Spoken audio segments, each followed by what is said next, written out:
Assalamualaikum warahmatullahi wabarakatuh. Alhamdulillah Rabbil alamin. Wassalatu wassalamu ala sayyidil mursalin wa imamil muttaqin qaidil ghurril muhajjalin sayyidina wa maulana Muhammadin wa ala alihi wa ashabihi ajma'in. Amma ba'd. Rabbi shrah li sadri wa yassir li amri wahlul 'uqdatam min lisani yafqahu qawli. Jamaah rahimakumullah, pada sore hari ini, tepatnya tanggal 20 Muharram 1439 Hijriah, di rumah akhina Sa'id bin Ali Basalamah hafizahullah tabaraka wa ta'ala, kita kembali mengkaji tentang kitab Al-Wajiz yang berkaitan dengan fikih yang sesuai dengan Al-Quran dan Sunnah. Pada kesempatan yang lalu kita telah membahas tentang yang menjadi furudul wudu. Anak ingin pada awal kajian ini mengingatkan kembali tentang rukun-rukun dalam wudu kita yang menjadi kesepakatan para ulama adalah 4 rukun wudu. Nah, coba antum sebutkan rukun wudu yang wajib dalam wudu itu apa saja? Yang wajib menjadi kesepakatan para ulama, antum katakan niat. Bismillah. Membasuh muka, basuh tangan sampai siku, mengusap kepala, dan daun telinga. Berapa kali mengusap kepala? Tak boleh 2 kali. 1 kali. Ada yang mengatakan bisa 2 sampai 3 kali. Taib, 1 kali, 2 kali, atau 3 kali. Taib. Kemudian Kaki 1 kali sampai masuk. membasuh kaki. Taib, barakallahu fikum. Ada yang mengatakan harus tertib. Nah, tapi Syekh Abdul Azim tidak berkata tertib. Beliau berkata muwalah. Muwalah itu artinya apa?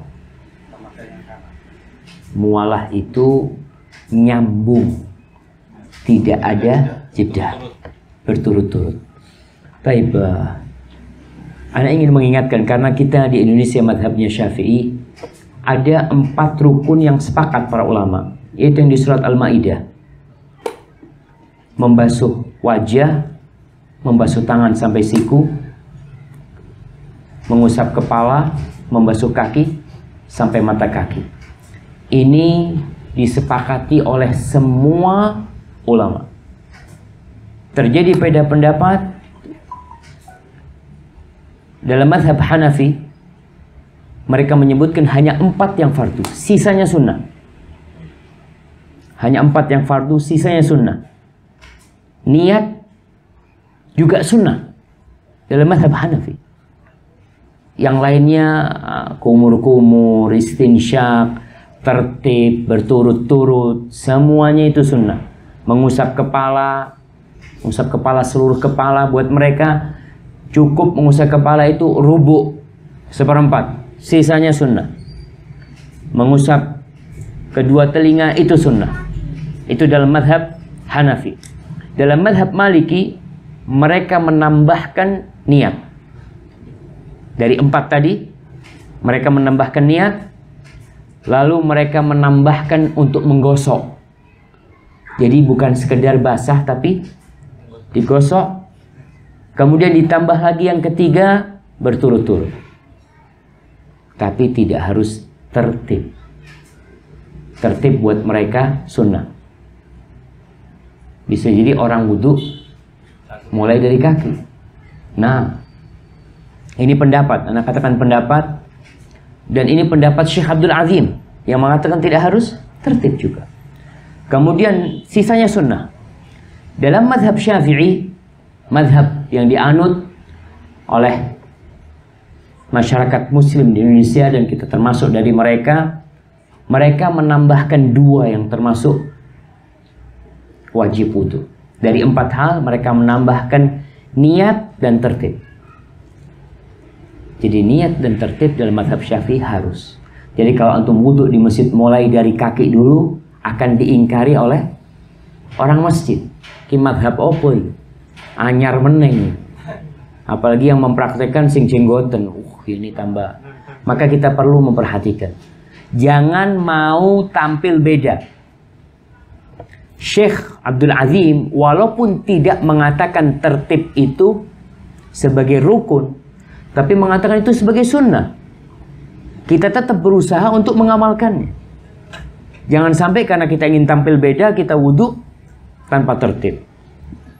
Sisanya menurut mazhab Syafi'i sunnah. Kumur-kumur sunnah, mengusap semua kepala sunnah, mengusap telinga sunnah, berturut-turut termasuk sunnah.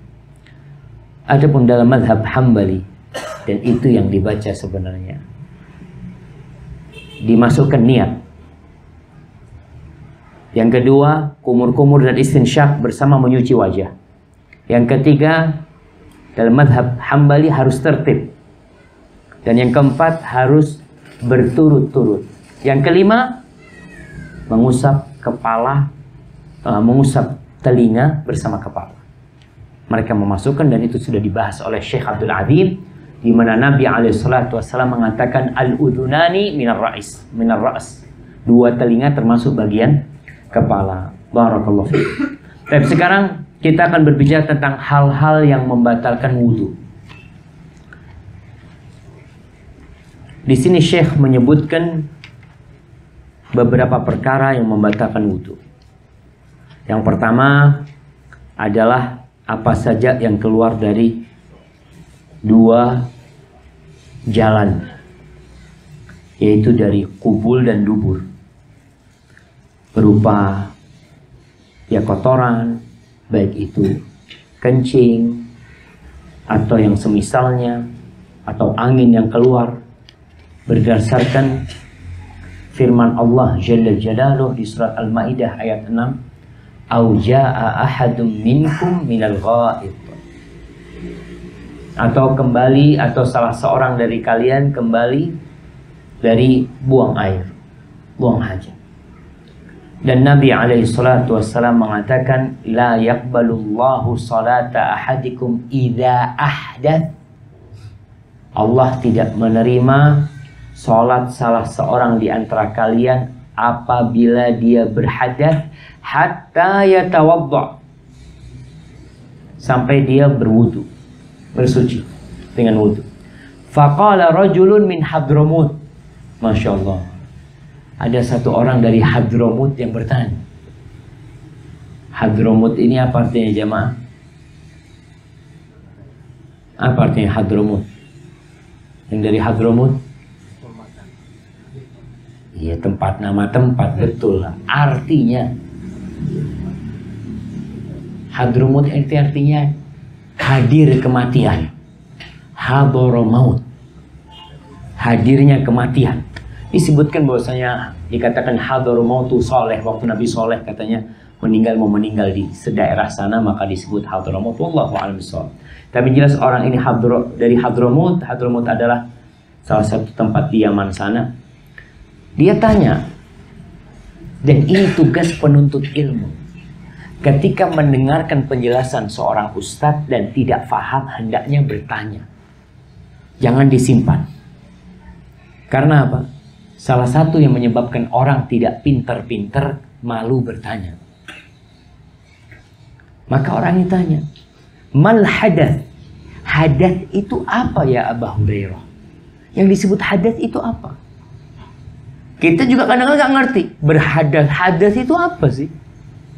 Maka Abu Hurairah menjawab radhiyallahu taala anhu, fusaun au durab. Fusa itu artinya kentut yang lirih. Masya Allah. Yang syahdu, yang tidak ada suaranya jamaah. Fusa itu yang tidak ada suaranya, yang tahu-tahu satu kamar sakit perut semua. Nah, au durab. Durab itu yang ada suaranya. Nah, kemudian yang membatalkan wudhu disebutkan dalam hadis Nabi SAW adalah mani, wadi, dan madhi. Mani, wadi, dan madhi. Nah, antum, apa madhi? Mahdi itu yang keluar ketika tidak bersyahwat. Madhi itu yang keluar ketika tidak bersyahwat. Dari zakat. Tidak bersyahwat. Betul jawab.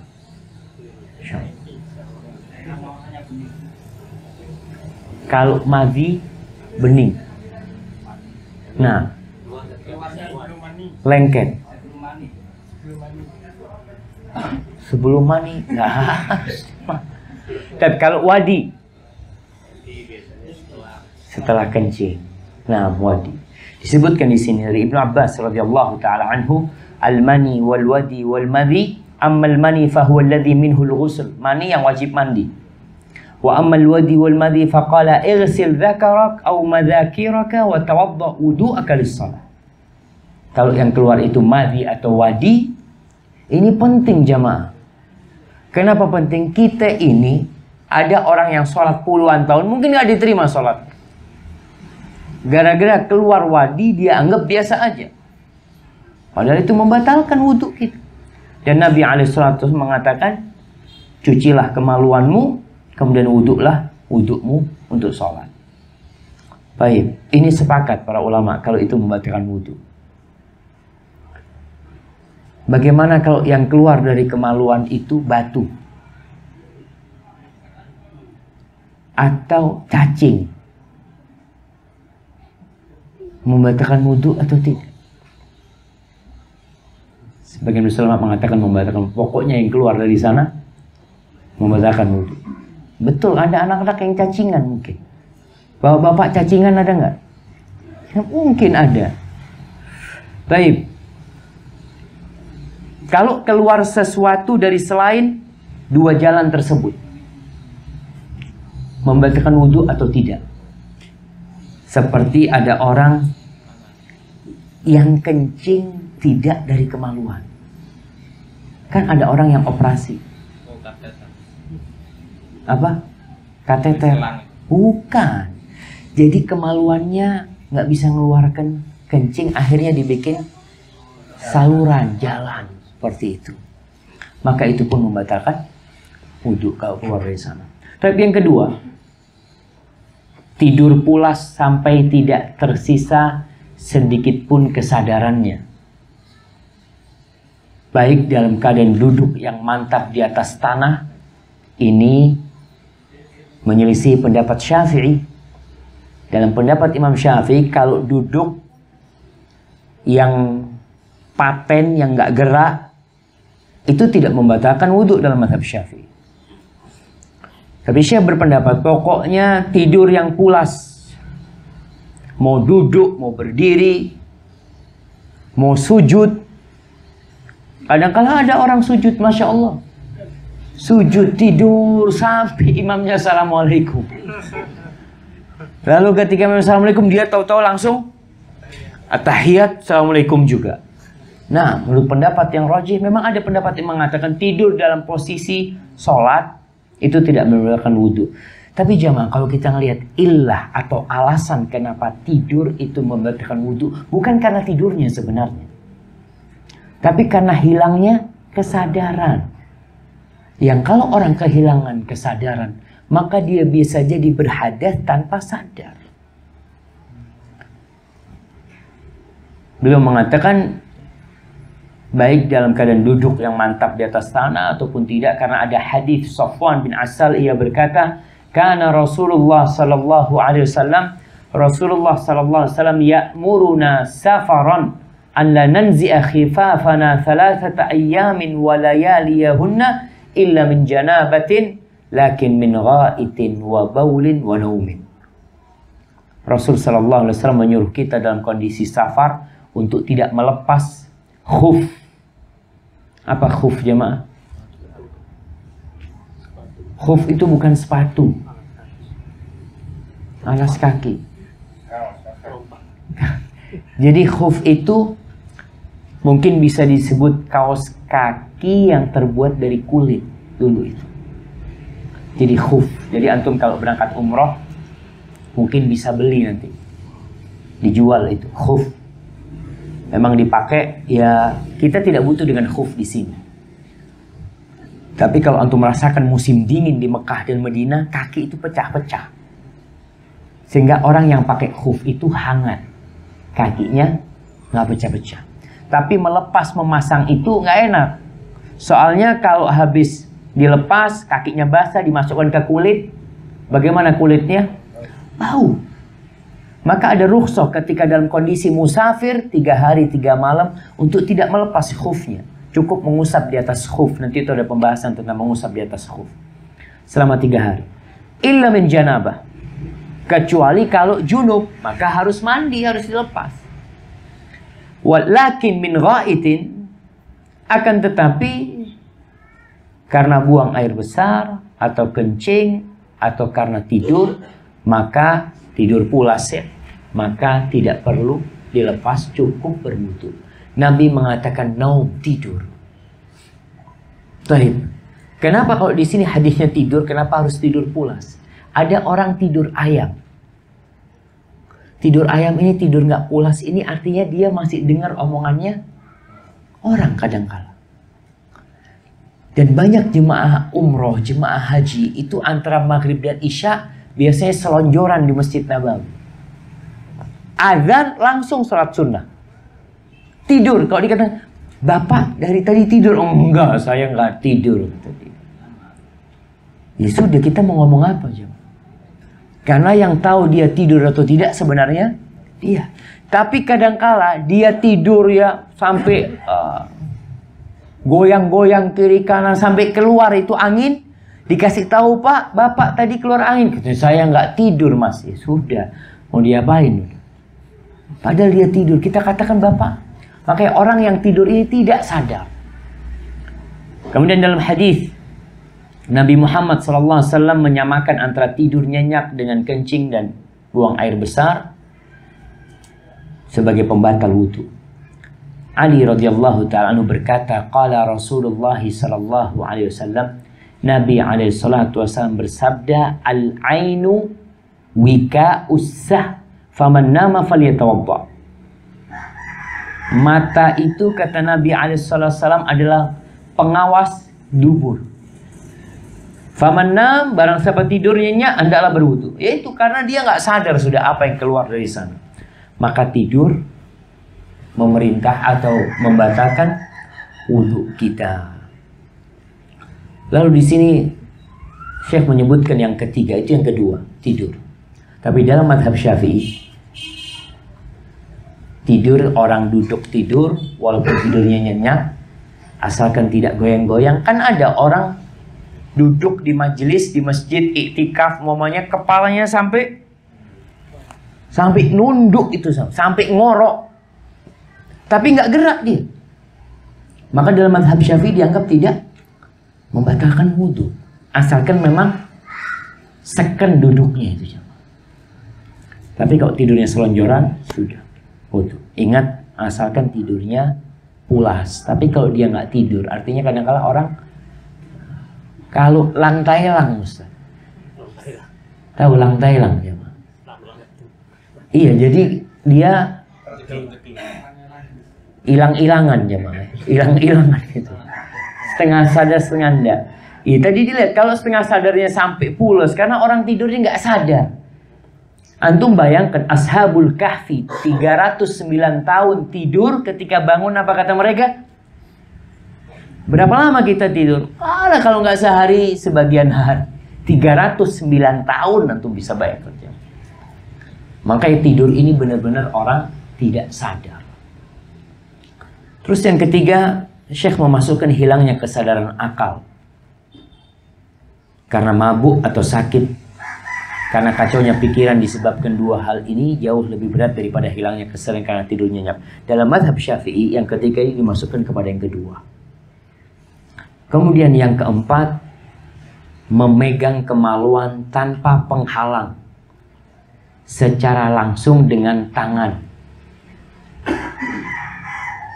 Karena dorongan syahwat.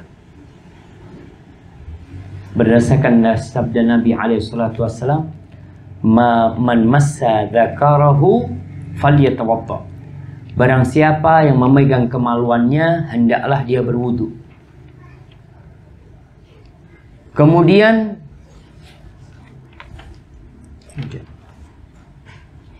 baik. Dan sabda Nabi SAW, Nabi pernah ditanya oleh orang Badui. Nanti akan sampaikan perbedaan pendapat di antara ulama. Kita selesaikan pendapat Syekh terlebih dahulu. Ada orang Badui yang tanya, ya Rasulullah, aku pegang kemaluanku, aku harus wudu enggak? Nabi mengatakan, hal huwa illa bid'atun minka. Kemaluanmu itu adalah bagian dari tubuhmu. Artinya tidak membatalkan wudu. Beliau mengatakan, betul, ia memang bagian dari anggota badanmu bila sentuhan tidak diiringi dengan gejolak syahwat. Jadi Syekh berusaha untuk menggabungkan dua hadis.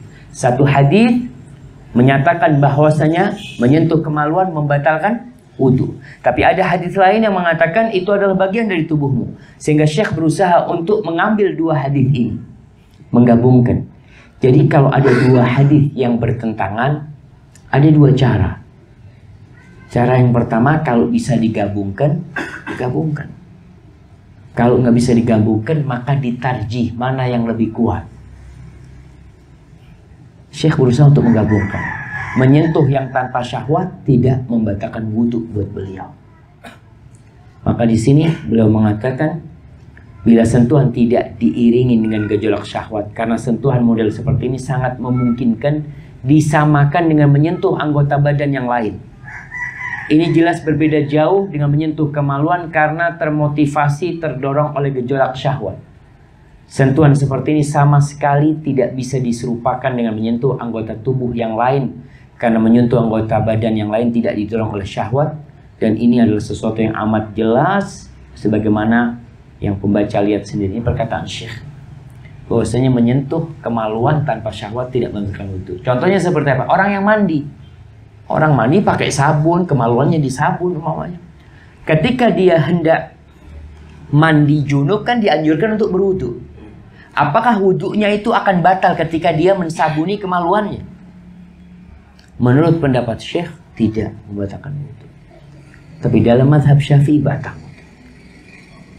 Kau nyentuh dengan syahwat, tidak dengan syahwat. Orang kadang-kadang menyentuh kemaluannya karena gatel umpamanya. Apa? Batal wudu. Tapi Anda lihat pendapat yang lebih kuat tidak membatalkan wudu. Pendapat ini pendapat yang pertengahannya, menggabungkan dua hadis tadi. Tapi yang kelima yang membatalkan wudu adalah makan daging onta. Sebagaimana diriwayatkan oleh Al-Bara bin Azib radhiyallahu taala anhu, ia berkata, qala Rasulullah sallallahu alaihi wasallam, tawadda'u min luhumil ibil wa la tawadda'u min luhumil ghanam. Kata Nabi SAW, wuduklah kalian disebabkan makan daging onta. Namun jangan wuduk disebabkan makan daging kambing.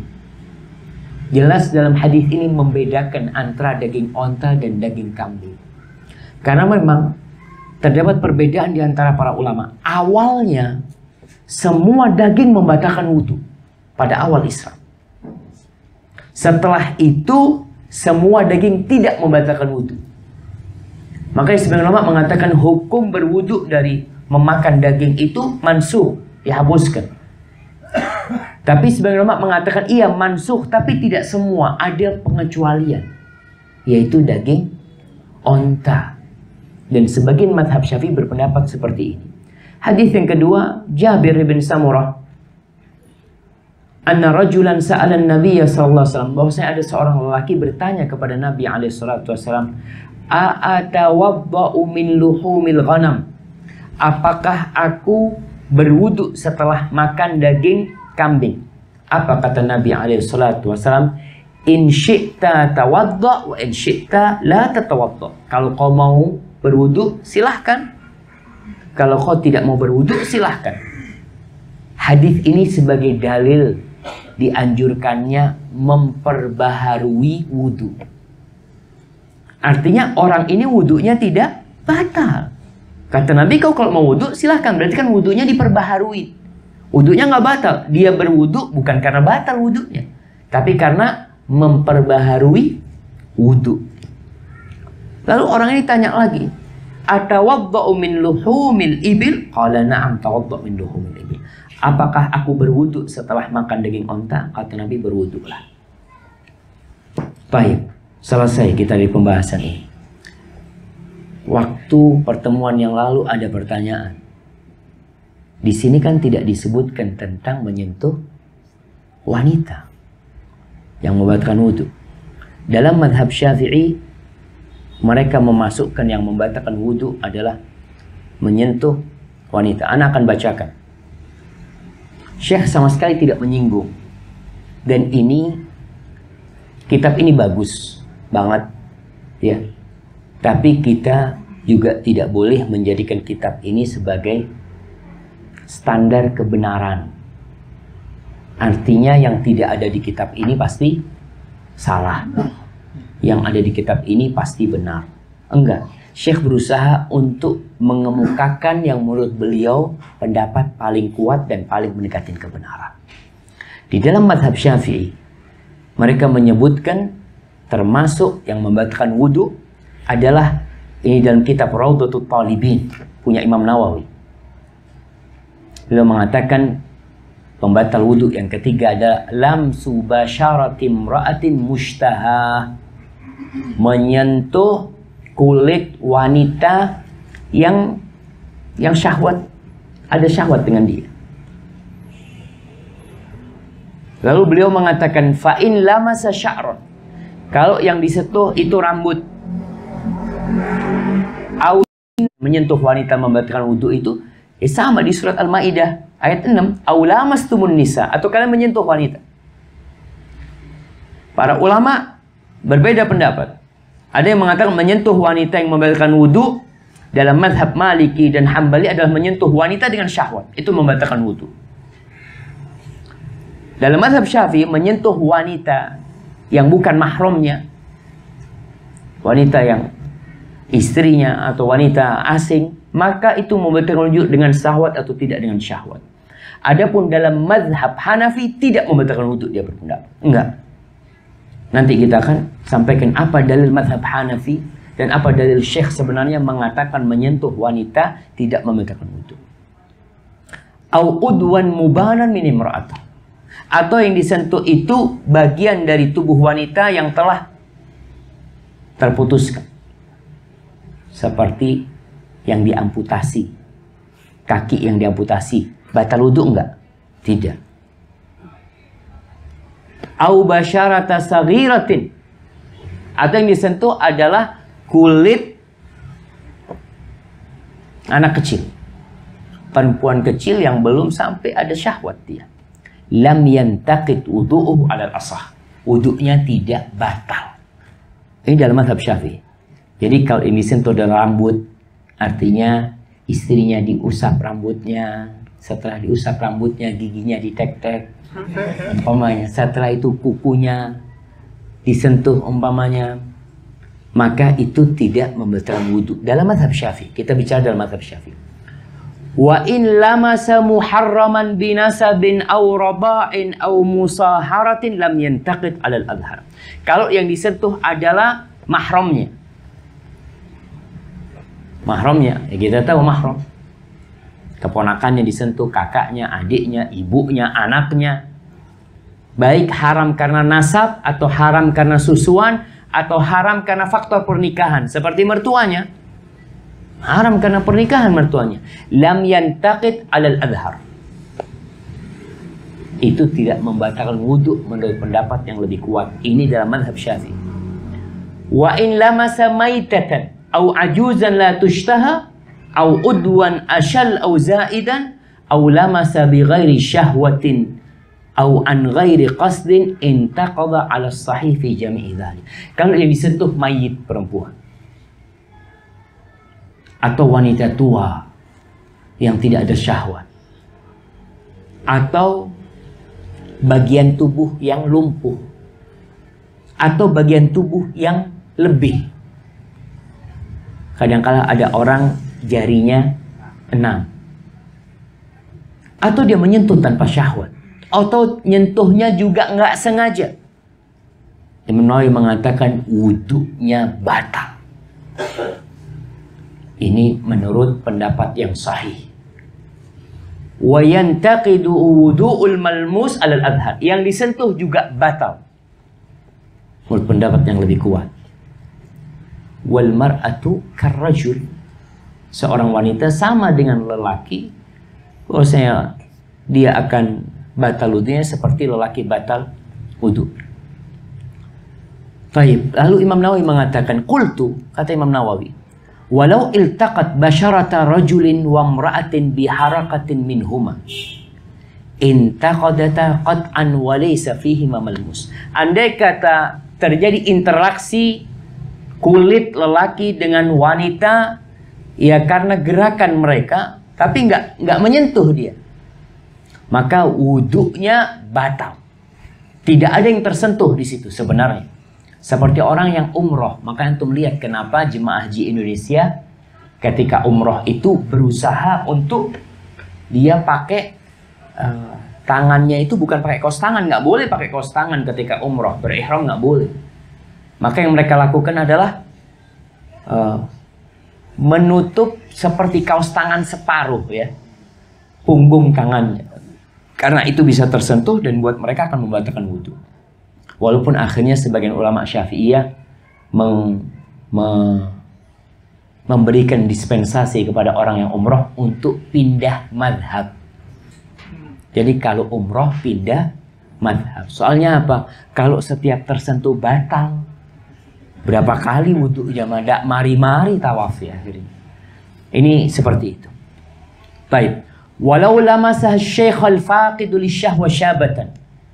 Kalau menyentuh orang tua, orang sepuh menyentuh, orang sepuh nggak ada syahwat sudah. Dia menyentuh pemuda atau pemudi. Awalama satil faqidah lisyahwati syaban, atau sebaliknya. Wanita sepuh yang nggak punya syahwat menyentuh pemuda, maka wudhunya batal. Lalu dia mengatakan, walau lamasar rajul amrat. Bagaimana kalau menyentuh lelaki amrat yang gak ada jenggotnya, yang ganteng dia, menyentuh dengan syahwat. Terjadi kadangkala. Ada orang-orang yang kurang waras. Iya, dia senang sama bocah-bocah yang bersih, yang apa. Lalu dia sentuh, batal nggak wudunya? Ya ma, tidak batal. Karena dalam ayat itu jelas aula mastumun nisa, wanita maksud. Ini pendapat Al-Imam Asy-Syafi'i, pendapatnya mazhab Syafi'i. Lalu mengatakan, hal lamasa muharraman au ajnabiyya fa muharram. Kalau dia ragu, yang aku sentuh itu mahramku atau bukan tadi ya, maka mahramnya yang disentuh. Karena yang jelas orang menyentuh orang asing kan sadar dia, tapi dia lupa tadi yang disentuh adalah orang mahram dia atau tidak. Tapi yang jelas ya maaf, ini pendapat mazhab Syafi'i. Mereka berdalil dengan ayat aula mastumun nisa. Sedangkan mazhab Maliki dan Syekh sendiri berpaham bahwa menyentuh wanita tidak membatalkan wudu. Dengan syahwat atau tidak dengan syahwat. Bukan berarti menyentuh wanita asing boleh, enggak. Tetap haram hukumnya. Ada perempuan lewat, kita pegang, haram hukumnya. Tapi tidak membatalkan wudhu, karena beda hukum nih. Tapi kalau berbicara istri, membatalkan wudhu. Karena istri itu sebenarnya orang asing jemaah. Istri itu orang asing. Makanya istilah orang sekarang, istri itu ada suratnya. Mertua ada suratnya enggak? Enggak ada. Tetap mertua itu mahrammu. Sampai kau cerai sama istrimu kawin lagi tetap. Maka pendapat yang lebih kuat Anda lihat bahwasanya menyentuh wanita tidak membatalkan wudu. Apa dalilnya? Dua dalil. Yang pertama, hadis Aisyah radhiyallahu taala anha bahwa Nabi alaihissalatu wasallam mencium salah satu istrinya, kemudian beliau sholat tanpa wudhu. Tapi bagaimana madhab Syafi'i menanggapi hadis ini? Mereka mengatakan mungkin mencium di balik cadar. Kan nggak kena langsung. Ya mereka berusaha, artinya ingat jemaah. Para ulama itu kita husnudzon sama mereka. Mereka bukan orang yang mengikuti hawa nafsu mereka. Tapi mereka benar-benar mencari kebenaran. Sehingga kalau dengan ijtihad mereka sampai kepada pendapat membatalkan, ya kita hargain. Al-Imam Syafi'i kita tahu keilmuan beliau. Itu hadis yang pertama, kan tidak ada penjelasan Nabi mencium dengan apa? Ada alas atau tidak ada alas, Nabi mencium lalu sholat. Hadis yang kedua, hadis Aisyah juga. Bahwasanya Aisyah radhiyallahu ta'ala sholat dia kalau lagi Nabi kalau mau sujud SAW itu dicolek Aisyah. Sehingga Aisyah menarik kakinya narik. Supaya Nabi bisa sujud. Dan pernah juga Nabi SAW sholat malam dicari sama Aisyah, kakinya kepegang. Kalau membatalkan wudhu berarti Nabi akan wudhu lagi di sini. Jadi itu pendapat yang mengatakan tidak membatalkan wudhu. Kalau pertanyaan kemarin mengatakan Ustaz lebih hati-hati, mana Ustaz? Apa lebih hati-hati kita wudhu aja seperti itu? Ya kalau kau mau wudhu silahkan. Artinya wudhumu itu bukan karena membatalkan wudhu, bukan karena wudhumu batal, tapi karena memperbaharui wudhu. Dan kita sudah bahas tadi bahwasanya memperbaharui wudhu itu dianjurkan. Tapi Anda lihat pendapat yang mengatakan tidak batal, pendapat yang kuat. Tapi berkaitan dengan menyentuh kemaluan yang membatalkan wudhu. Buat yang berpendapat membatalkan wudhu. Dan dalam mazhab Syafi'i membatalkan wudhu.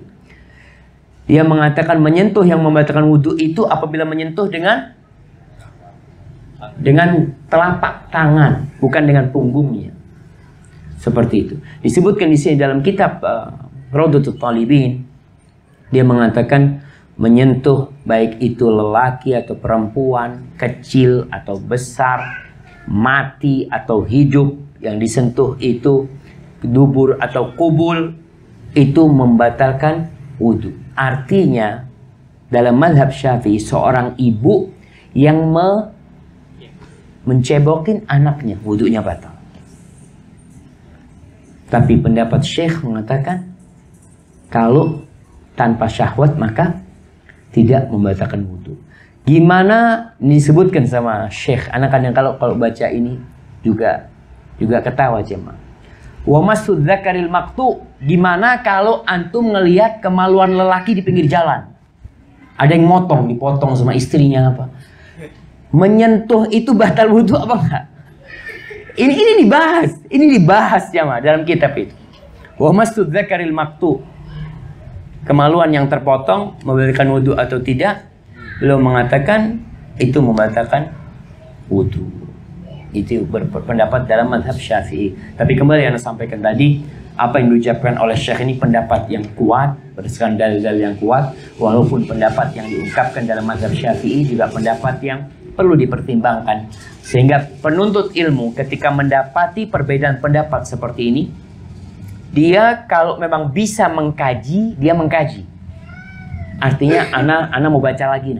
Tapi kalau dia, Ustaz, ana nggak mungkin mengkaji Ustaz. Karena kemampuan ana, waktu juga tidak punya. Maka apa yang harus dilakukan oleh dia? Ya dia lihat, dia bertanya kepada Ustaz yang menurut dia berilmu dan dia tenang dengan jawaban Ustaz itu, dia amalkan. Cukup. Allah mengatakan fas'alu ahla dzikri in kuntum la ta'lamun.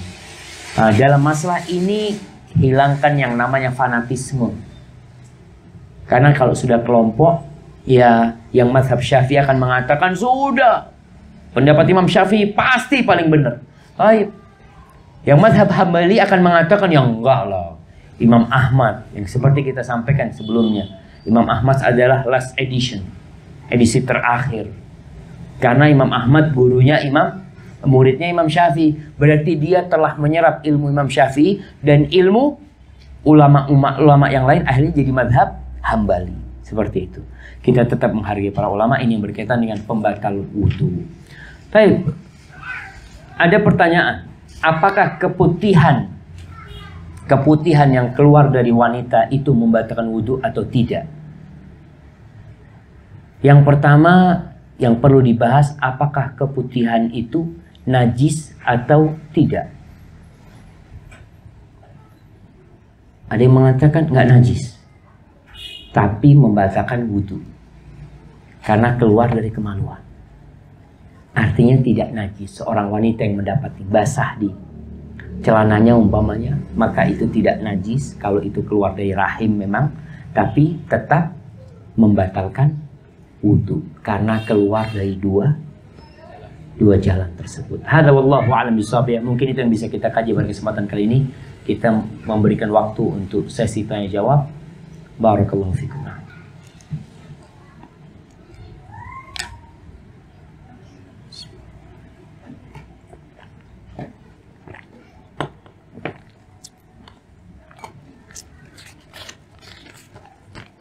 Jemaah, kok panas jemaah? Masya Allah, Masya Allah. Nah, ini ada pertanyaan, Ustadz, saya mau bertanya, gimana kalau suami seorang yang pelit dan tidak pernah mau diajak berhubungan, malah saya disuruh kerja lagi buat biaya hidup, sedangkan gaji dia suami hanya mau dibuat senang-senang sendiri. Apa yang harus saya lakukan, Ustadz? Hidup dengan suami yang punya sifat seperti itu. Apa jamaah kira-kira jamaah? Nah, ya kalau kau bisa bersabar, bersabar. Jadi memang jamaah, istri kita itu punya hak. Antum tahu hadis Nabi SAW, "Idza da'a ar-rajulu imra'atahu ila firashihi fa'abad fabata ghadman tal'anuhu al-malaika hatta tusbih." Kata Nabi SAW, apabila seorang wanita dipanggil oleh suaminya, diajak oleh suaminya ke kasurnya. Jadi para ulama menjelaskan bahwa dulu itu lelaki itu punya kasur sendiri. Artinya dia tidak sekasur sama istrinya. Karena istri punya anak, biasanya dia punya kasur sendiri buat nyusuin anaknya, ngeloni anaknya. Nah, si suami kasurnya sendiri. Kalau seorang istri dipanggil sama suaminya ke kasurnya dia, fa'abad, dan istri ini tidak mau, tetap mau di kasurnya, sendiri ngeloni anak-anaknya, kemudian sang suami marah, maka akan dilaknat oleh malaikat sampai subuh. Itu kalau istri yang menolak. Bagaimana kalau suami yang menolak? Ibu-ibu. Nah.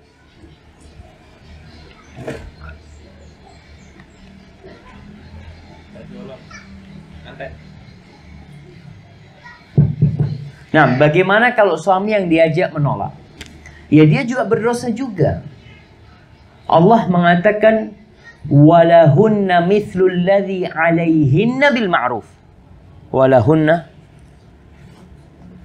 apa jemaah? Bukan itunya kayaknya. Nah, Allah mengatakan walahunna mithlul ladzi 'alaihinna bil ma'ruf.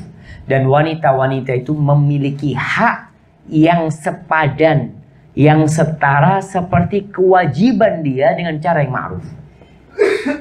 Ingat nih, artinya sang istri juga punya hak. Jangan suami aja kalau minta, istrinya tidak memberikan, maka istri akan terlaknat. Terus kalau istri yang minta, suami tidak memberikan, maka suami pun akan mendapatkan. Artinya dia tidak memberikan hak istrinya. Dan para suami, kadangkala yang membuat suami itu tidak hasrat sama istrinya karena dia tidak menundukkan pandangannya. Dia tidak menundukkan pandangannya. Kalau seorang suami menundukkan pandangannya, dia sampai rumah melihat istrinya, insya Allah ada hasrat di diri dia. Tapi karena Ibnu Qayyim menjelaskan, Orang-orang yang terfitnah dengan gambar, artinya dengan wajah-wajah, dia melihat perempuan sana, perempuan sini. Ketika dia mendatangi istrinya, maka apa baterainya jemaah? Iya, ambil aja anunya. Parmida?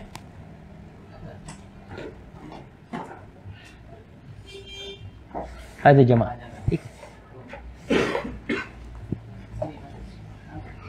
Khalas. Cukup jemaah sana jemaah. Khalas.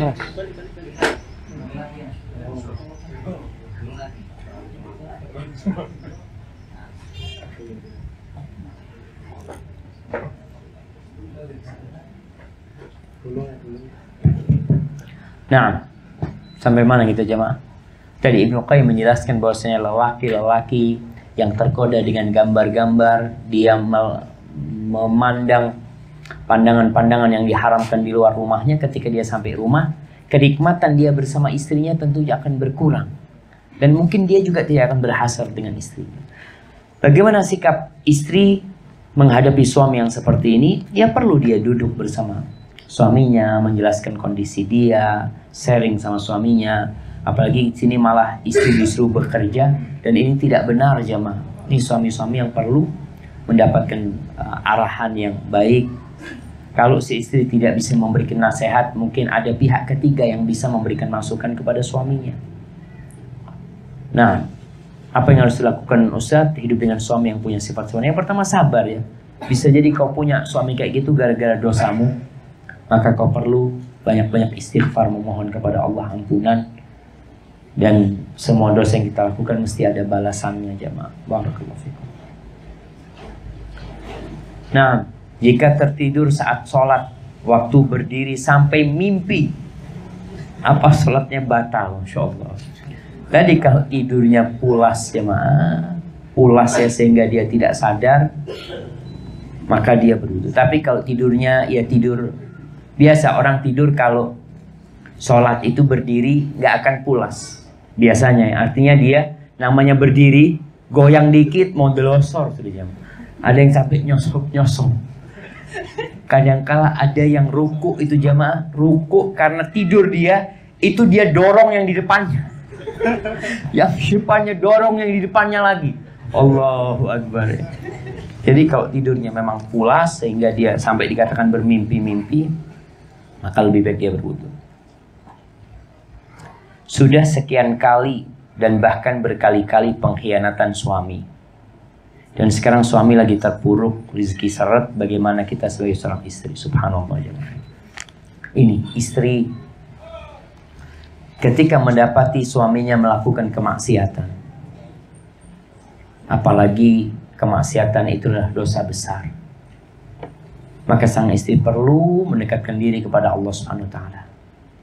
Mohon kepada Allah agar suaminya diperbaiki, dikencengin sedekahnya, dikencengin doanya, kemudian tetap memberikan nasihat kepada suami. Kalau sekarang dikatakan suami lagi terpuruk, rezeki seret, mudah-mudahan dengan terpuruknya suami, rezekinya seret, suami kembali kepada Allah Subhanahu wa taala.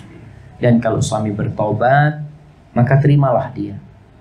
Tapi kalau suami ternyata dalam kondisi terpuruk, masih saja tidak kembali kepada Allah, sholatnya juga tidak rutin, masih bolong-bolong, mungkin kau dalam kondisi seperti ini bisa mengajukan khulu, minta cerai kepada dia. Barakallahu fikum.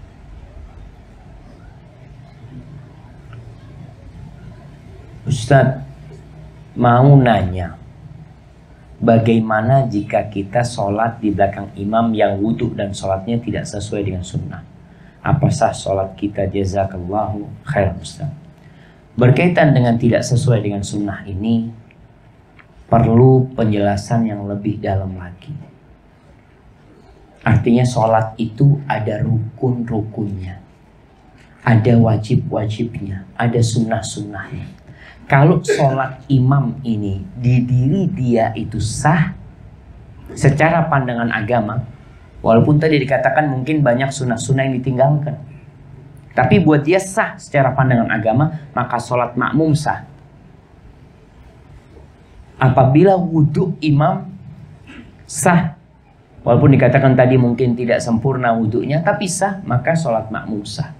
Dan ini yang menyebabkan dulu jamaah terjadi fanatisme golongan. Akhirnya di Masjidil Haram itu, sholat itu sebelum Malik Abdul Aziz masuk ke Masjidil Haram, itu sholat fardu dikatakan 4 kali ya. Yang sholat pertama madhab Hanafi. Yang madhab lain nggak mau sholat di belakang madhab Hanafi. Kenapa? Madhab Hanafi mengatakan menyentuh wanita tidak membatalkan wudhu. Madhab Syafi'i mengatakan membatalkan wudhu. Jadi kalau imamnya ini habis menyentuh istrinya, dalam pandangan madhab Syafi'i, batal. Masa ana bermakmum dengan orang yang batal wudhunya? Maka mereka nggak mau. Begitu pula nanti sholat yang kedua madhab Maliki. Yang ketiga madhab Syafi'i. Yang keempat madhab Hambali. Ingat bahwasanya perbedaan seperti ini, apabila ada ruang untuk beda pendapat, tadi semua sepakat bahwasanya yang menjadi rukun wudhu adalah 4. Itu sepakat semua. Ada khilaf di tambahan-tambahannya. Maka apabila kita lihat wudhu dia itu secara pandangan madhab itu sah, dan pandangan itu bisa diakomodir dengan dalil-dalil yang mereka miliki, maka sholat makmum sah. Tolong diperhatikan hal itu. Jangan sembarangan kita menvonis sholatnya orang tidak sesuai dengan sunnah. Mungkin tidak sempurna sholat dia, tapi kalau sholat dia nggak sah, artinya imam yang tidak tumakninah dalam sholatnya, maka sholat imam buat dirinya tidak sah, maka buat kita pun tidak sah. Imam yang sholat tidak baca Al-Fatihah, sah atau tidak sholatnya jemaah? Sah dalam madhab Hanafi. Nah, dalam madhab Hanafi, mereka pendapat bahwasanya Nabi alaihissalatu wassalam mengatakan kepada sahabat yang sholatnya salah, faqra' ma tayassara minal Qur'an, baca yang mudah buat kau dari Al-Quran Karim. Nabi tidak mengatakan Al-Fatihah harus kau baca. Jadi dalam mazhab Hanafi sah. Kita gimana kita bermakmum sama mereka? Sholat zuhur, kalau sholat maghrib isya kedengaran baca Al-Fatihah aja. Tapi kalau sholat zuhur nanti dia nggak baca Al-Fatihah. Ya kalau itu pendapat yang bisa dia kemudian, walaupun menurut kita lemah pendapat itu jemaah, maka kita harus memperhatikan hal ini. Barakallahu fikum. Ustaz, seorang musafir pada saat sholat zuhur, dan yang menjadi imam adalah seorang muqimin. Padahal si musafir tersebut masbuk, datang pada saat masuk tahiyat awal. Apakah seorang makmum muqimin tadi harus menyempurnakan 4 rakaat? Nah, jadi tetap makmum itu sholatnya ikut sholatnya imam. Kalau imamnya lengkap 4, maka kau 4. Kalau Ustaz imamnya ini sudah tahiyat akhir Ustaz, masa anak 4 Ustaz? Ya sudah, kalau kau nggak mau kau sholat sendiri aja. Kalau kau jadi makmum tetap kau ikut imam.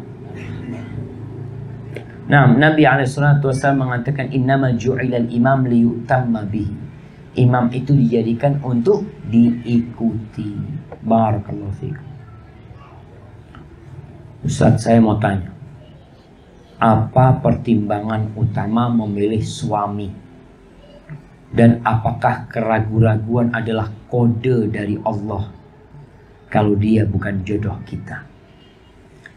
Ya, kalau kita bicara pertimbangan utama memilih suami, kata Nabi alaihissalatu wassalam 2. Yang pertama, agama, hablum minallahnya bagus. Yang kedua, akhlak, muamalahnya bagus sama orang, sama tetangga, sama orang tua, sama sahib-sahibnya bagus. Itu yang menjadi pertimbangan utama dalam memilih pasangan hidup.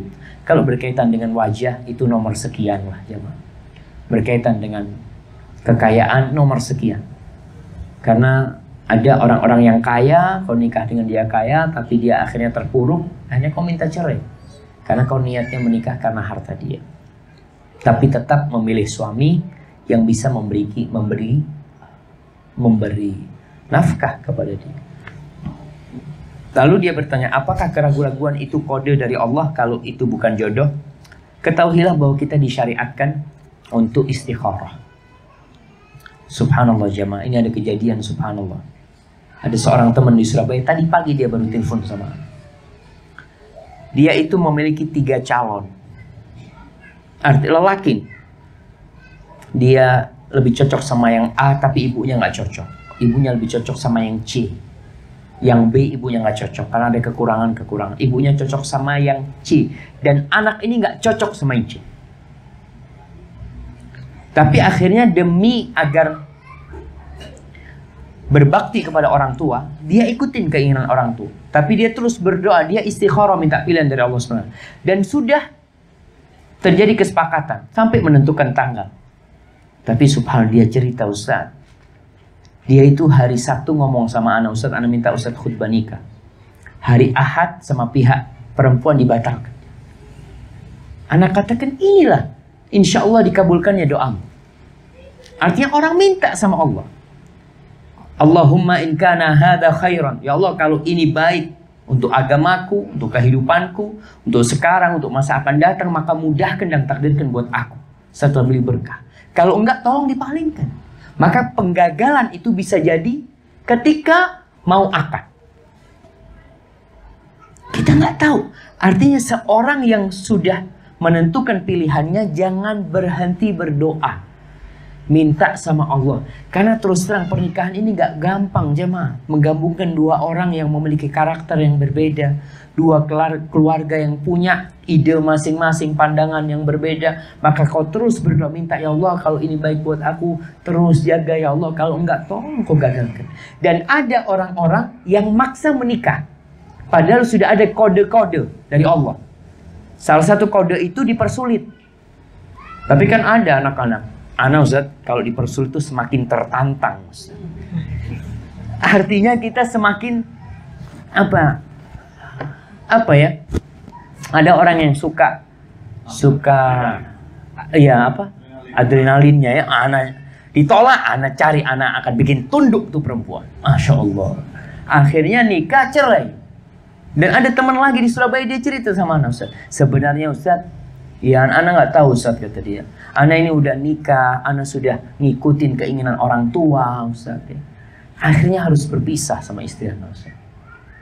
Lalu dia cerita, sebenarnya Ustaz ada masalah sebelum nikah Ustaz. Tapi akhirnya kita maksa terus bernikah. Ya sudah. Kan Allah sudah kasih kode-kode jemaah. Tadi kalau dimudahkan, digampangkan, ya insya Allah jodohnya. Jodohnya sampai kapan? Wallahu a'lam. Ada yang jodohnya cuma 2 hari, 3 hari. Tapi jalanin. Artinya jangan berhenti berdoa. Kalau sudah kalau dikatakan tadi ragu-ragu, dilihat keraguan-raguannya karena apa. Kadang-kala keraguan-raguan itu karena kita nggak kenal ya. Maka perlu cari tahu lebih dalam lagi supaya kita nggak ragu-ragu. Artinya pas masalah agamanya jelas. Ada laki-laki yang penipu, hati-hati. Laki-laki penipu ini artinya dia ngomong perjaka, belum nikah. Padahal dia sudah duda 3 kali, tapi duda 3 kali nggak ada suratnya. Kan ada kawin siri dia, kawin siri. Lalu ketika dia ngelamar lagi, dia menganggap dirinya masih perjaka memang, karena nggak ada suratnya. Dan ini kalau sudah dari awal dia berbohong, jangan dilanjutkan. Jadi kalau mendapatkan suami dari awal ketahuan bohongnya, putus sudah. Karena susah menikah dengan seorang yang pembohong. Ustadz, tolong berikan nasihat buat saya apabila suami saya main game terus. Kalau ditanya diajak ngobrol, katanya, bentar ya sayang, lagi ada misi. Ini kayaknya gamenya game apa? Game perang-perangan ini ya. Karena lagi ada misi. Saya harus bagaimana Ustadz? Ini kebetulan suami datang kajian ini. Allahu Akbar. Masya Allah, yang mana? Wallahu a'lam bishawab.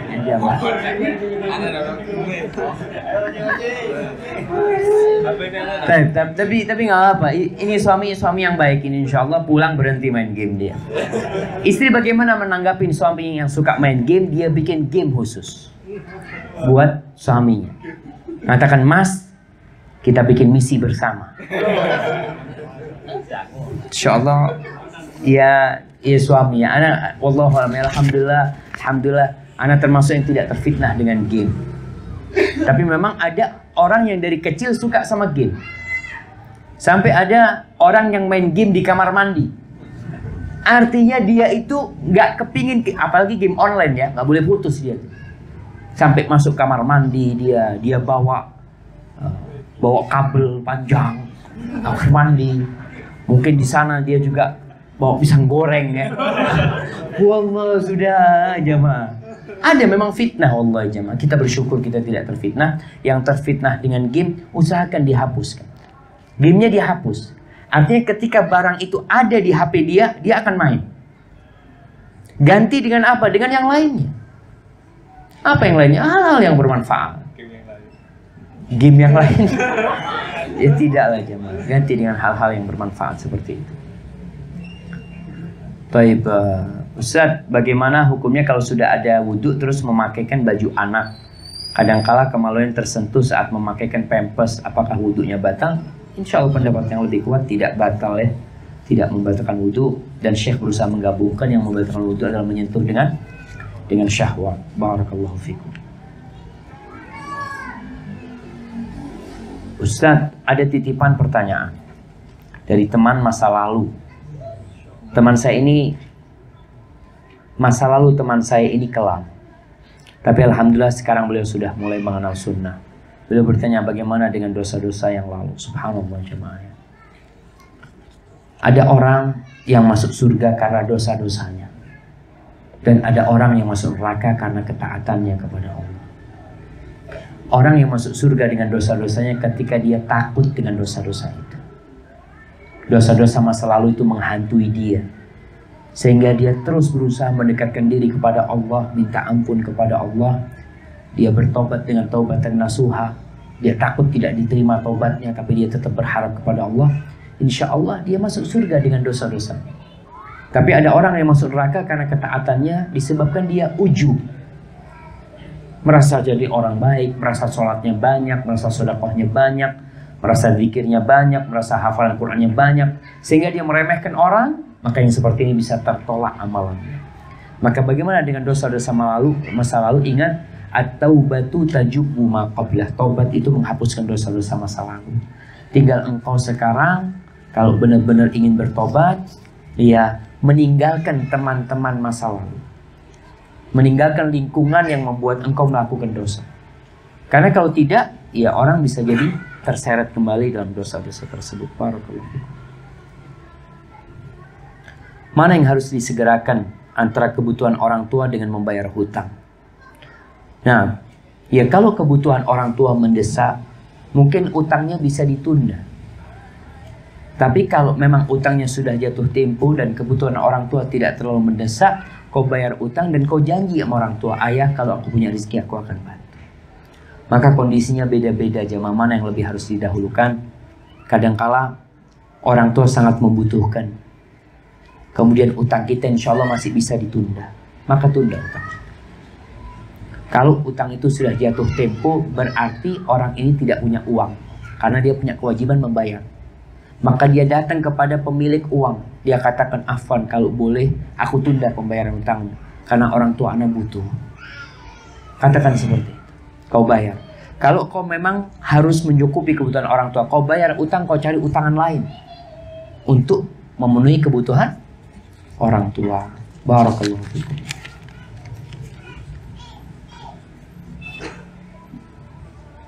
Nah, ini ada Ustadz, apa hukumnya meninggikan memberi semen, batu nisan, kijing, dan bagaimana kalau sudah terlanjur diberi kijing? Subhanallah jamaah.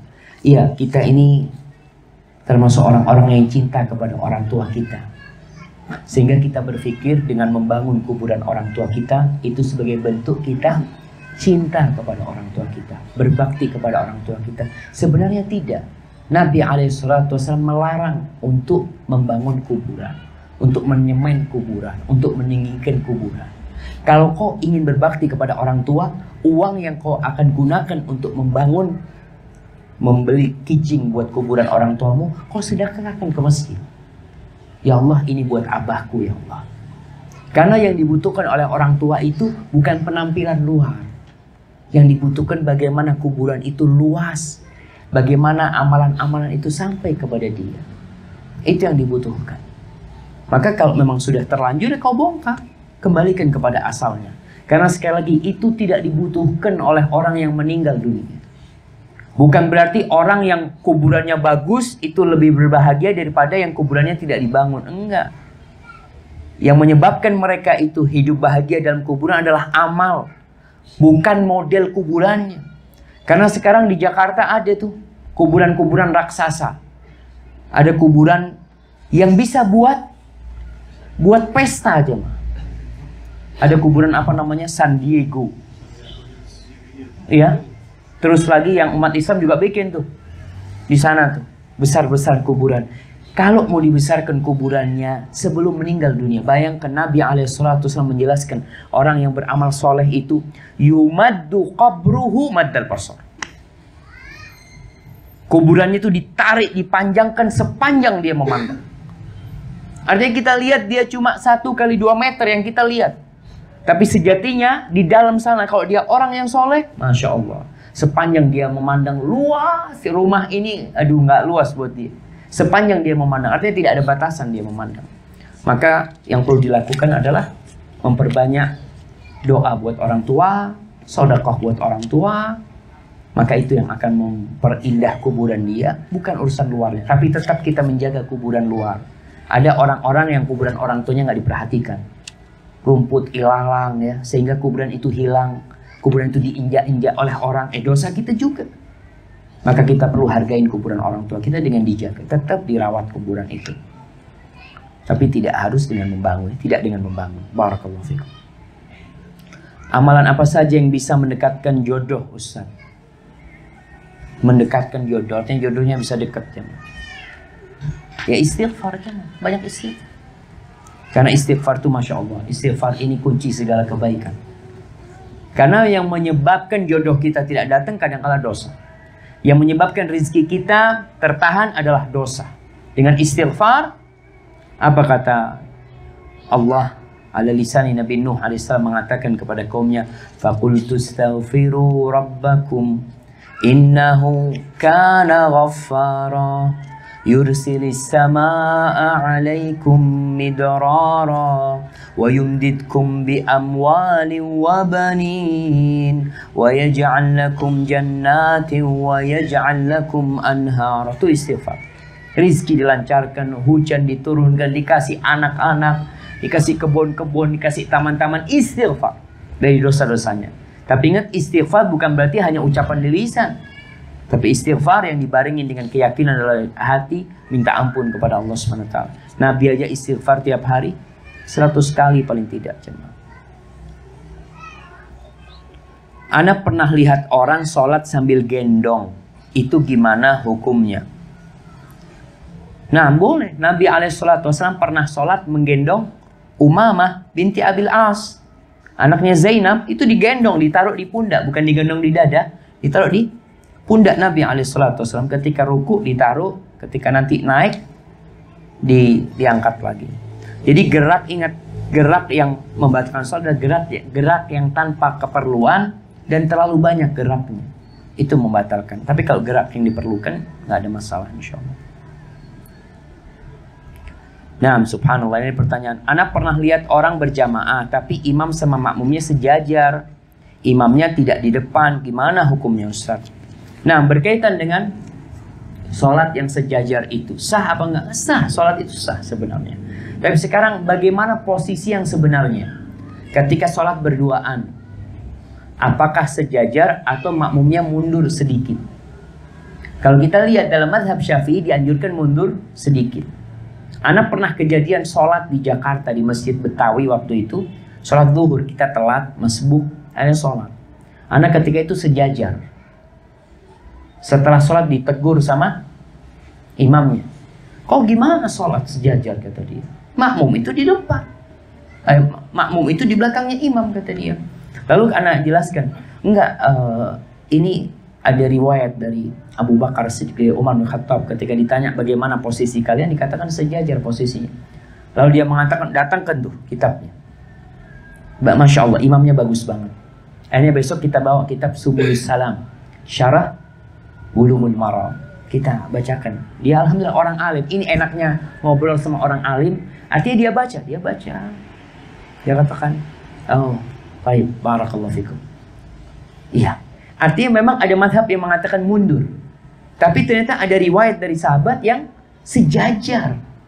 Berarti ini mungkin yang lebih kuat. Sehingga kita kadang-kala jamaah gampang menvonis orang salah ketika memang kita nggak tahu. Maka kita perlu berhati-hati ketika menyalahkan orang, nggak mudah-mudah menyalahkan orang. Nah, tapi tidak membatalkan wudu. Barakallahu fikum. Nah, apakah hukumnya tetap wajib suami memberi nafkah istri tinggal di rumah mertua, jadi sangat jarang belanja untuk kebutuhan? Maaf keluar dari topik. Ya tetap ya, suami ini memberikan nafkah kepada istri karena kebutuhan istri bukan hanya makan kadangkala. Sekarang ada kebutuhan istri apa? Apa? Bedak, lipstick, ribbon, pulsa, kuota, apa? Tetap dikasih, bulan itu diberikan sesuai dengan kebutuhan. Begini jamaah, jadi kalau kita baca buku-buku zaman lalu, buku-buku dulu itu, mereka ketika membahas tentang hak-hak istri, biasanya disesuaikan dengan kebutuhan pada waktu itu. Jadi kebutuhan pada waktu itu, ya nggak ada kebutuhan pulsa listrik ada. Nggak ada pada waktu itu. Sekarang, itu jadi kebutuhan. Jadi harus dipenuhin. Kalau sama enggak, pulsa listrik aku nggak mau ngasih. Kau cari sendiri duit, ya nggak mungkin, kewajibanmu. Kalau nggak dikasih pulsa listrik, mati lampunya. Itu termasuk kewajiban ketika itu, kewajiban suami. Nah, hukum berwudu dalam kondisi tanpa pakaian, mandi lalu berwudu. Tapi jamaah, mandi lalu berwudu. Ingat, kalau junub itu cukup mandi. Karena Allah mengatakan wa in kuntum junuban fattahharu. Kalau kalian junub, maka bersucinya dengan cara mandi. Mandi itu mengangkat hadas kecil dan besar. Sehingga dia bisa sholat tanpa berwudu. Ini mandi wajib. Tapi kalau bukan mandi wajib, maka tetap berwudu. Mandi sunnah umpamanya, mandi untuk sholat Jumat, kau tetap berwudu. Bagaimana berwudu dalam kondisi tidak berpakaian? Nggak ada masalah. Karena riwayat Nabi SAW, Nabi itu kalau mau mandi junub, apa yang dilakukan? Yang pertama beliau mencuci tangannya lalu mencuci kemaluannya. Setelah itu berwudu. Wallahu a'lam ya, apakah beliau dalam kondisi berpakaian? Tapi kalau lihat dari hadis itu, ya beliau dalam kondisi, ya setelah membersihkan kemaluan beliau berwudu. Tidak disebutkan lalu beliau melepas pakaiannya, tidak disebutkan di situ. Wallahu a'lam. Jadi nggak ada masalah sebenarnya. Ustaz, jika orang tua sudah menjadikan dan mendidik anaknya sebagai hafidz Quran dan berasal dari keluarga yang kuat beragama, tapi kenapa salah satu anaknya terjebak narkoba? Apakah itu ujian, musibah, azab? Nah, bisa jadi itu ujian dan bisa jadi itu azab. Kapan itu jadi ujian? Tatkala orang tua sabar. Artinya dia mengatakan, iya, hak memberikan hidayah cuma ada di tangan Allah. Aku mau berbuat apa, tapi tetap kehendak Allah yang terjadi. Kau husnudzon sama Allah. Yang kedua, bisa jadi ada salah di dirimu dalam mendidik dia. Kadangkala orang tua mendidik anaknya hafidz, lalu orang tua ini jadi sombong. Selalu berkata, ini anakku hafidz, ini anakku seperti ini, anakku seperti. Hati-hati jamaah. Jangan sampai kau berbangga diri. Karena akhirnya Allah uji dengan seperti itu. Maka paling tidak, ya kau jangan sampai putus asa dan suudzon sama Allah. Tetap kau husnudzon sama Allah dan suudzon kepada diri sendiri. Tapi ini pertanyaan terakhir jamaah. Tentang soft wanita dalam sholat. Soft. Ya, soft wanita ketika dia sholat berjamaah, kalau imamnya wanita, maka cukup imamnya ada di tengah mereka tanpa maju. Kalau itu wanita, maju pun sebenarnya nggak ada masalah. Tapi yang sunnah adalah sejajar dengan mereka. Tapi kalau wanita itu bersoft sama istrinya, bersama suaminya, maka wanita di belakang, tidak sejajar atau tidak mundur sedikit. Nah, mungkin ini pertanyaan diundur untuk pertemuan yang akan datang nih. Anda cukupkan sampai sekian. Apabila yang Anda sampaikan benar itu dari Allah Jalla Jalaluhu, Kalau ada yang salah dan kurang berkenan itu dari diri anak pribadi. Allah dan Rasulnya terbebaskan dari kesalahan itu.